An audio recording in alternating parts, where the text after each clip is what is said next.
আলিহি ওয়াসাহাবিহি আজমাইন।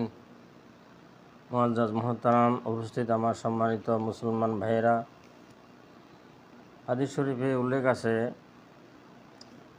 আন আব্দুল্লাহ ইবনে আমর রাদিয়াল্লাহু তাআলা আনহু আন্না রাজুলান সাআলা রাসূলুল্লাহি সাল্লাল্লাহু আলাইহি ওয়াসাল্লাম আইউল ইসলামে খায়রুন ক্বালা তুতি'মুত তুআমা ওয়া তুকরিউস সালামা আলা মান আরাফতা ওয়া মান লাম তা'রিফ। মুত্তাফাকুন আলাইহি। মেশকাতুল মাসাবি কিতাবের 397 পৃষ্ঠায়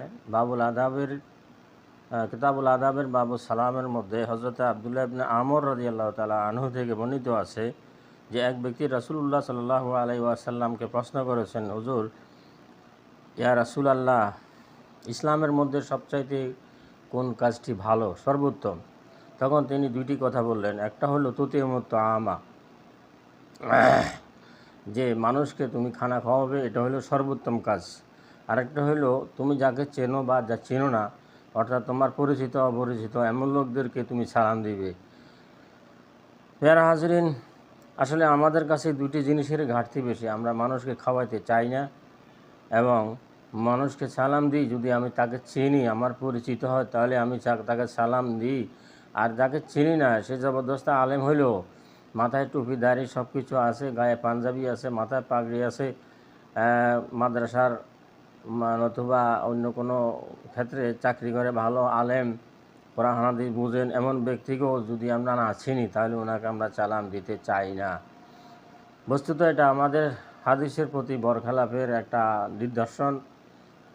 আমরা আসলে এই সভ্যতা থেকে ফিরে আসতে হবে যে আমাদের জাতি, মুসলিম জাতি, পরেজগার মুত্তাকি হওয়া সত্ত্বেও, আমার বয়সে বড় হওয়া সত্ত্বেও, দাড়ি পাকা হওয়া সত্ত্বেও, আমি আমার চেয়ে বড় এইরকম জানা সত্ত্বেও আমরা এমন লোকের সালাম দিতে চাই না যে লোককে আমরা চিনি না।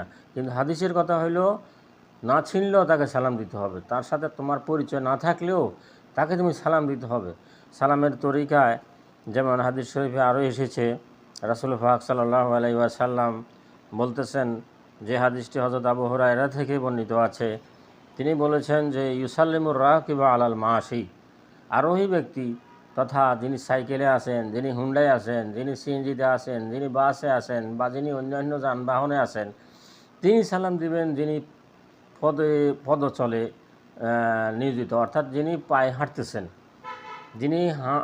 হাঁটতেছেন, রাস্তার মধ্যে হেঁটে চলছেন, হেঁটে যাচ্ছেন, তাকে যিনি অন্যান্য যানবাহনের উপরে আছেন, তিনি সালাম দিবেন ওই ব্যক্তিকে, যে ব্যক্তি পায়ে হাঁটতেছেন। কিন্তু আমরা যখন হুন্ডায় উঠি তখন আর আমরা মানুষ চোখে দেখি না। আমরা যত বড় আলেমও হোক তার পাশে দিয়ে চলে যাই, তাকে সালাম দেই না। এভাবে সাইকেল আরোহীরা, যারা অটো চালাচ্ছেন ড্রাইভাররা, তার প্যাসেঞ্জাররাও অন্য কাউকে রাস্তায় পারাপার হচ্ছে, রাস্তা দিয়ে হাঁটে চলছে, তাকে আমরা সালাম দিতে চাই না। আসলে আমাদের এই যে অভ্যাসগুলো, এগুলো আমরা ছাড়ার দরকার আছে। এরপরে নবীজি বলেছেন, আল মাশি আল কায়েদ, যিনি চলতেছেন তিনি আবার সালাম দিবেন যিনি বসে রয়েছেন। যিনি বসে আছেন তাকে সালাম দিবেন যিনি হাঁটতেছেন। এরপরে আল কালিল আল কাসির, বেশি সংখ্যক লোকের উপরে সালাম দিবেন কম সংখ্যক লোকে। যে দলের মধ্যে সংখ্যা কম, যে দলের মধ্যে সংখ্যা বেশি, এর তারতম্য হলো যারা কম তারা সালাম দিবে বেশি লোকদেরকে। মুত্তাফাকুন আলাইহি। এই হাদিসটাও বুখারী এবং মুসলিম শরীফের হাদিস। সালামের তরিকায় আরেকটি হাদিস আবু হুরায়রা রাদিয়াল্লাহু তাআলা আনহু থেকেই বর্ণিত আছে। তিনি বলেন, ইউসাল্লিমুস সাগীরু আলাল কাবীর, ছোট ব্যক্তিরা, বয়সে যারা ছোট, তারা সালাম দিবেন যারা বয়সে বড় তাদেরকে।